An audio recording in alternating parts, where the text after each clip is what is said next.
ویدیو رو لایک نکردی، ساب نکردی، خدا وکیلی نامرد روزگاری. فقط نگاه از این شات براتون چی درست کردم.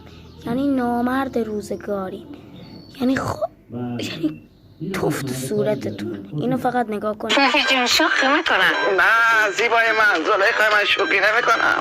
سرقال فیفیه؟ مخففه عرصه آدم نهایتا میاره. خدا بیا مرزه گربتون خوب حالا جایگزینش پیدا کرد.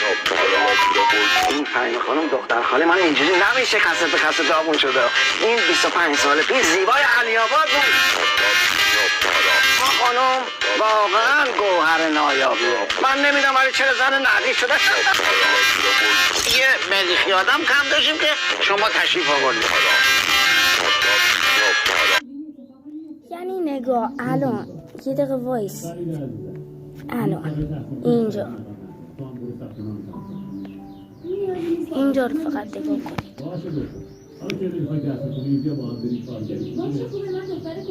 5 نفر بازدید کردن. اصلا لایک زیادی نخوردم، سابسکرایب زیادی نخوردم. یعنی توف تو صورتتون.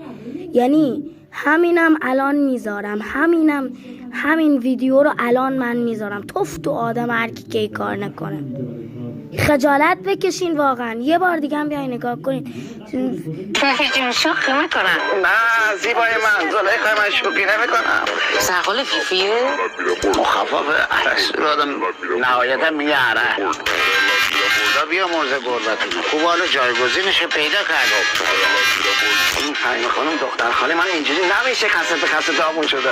این 25 سال پیش زیبای علی آباد بود. ما خانم واقعا گوهر نایابی. من نمیدونم ولی چرا زن نقی شده. یه ملیخی آدم کم داشتیم که شما تشریف آوردید. فیفی جون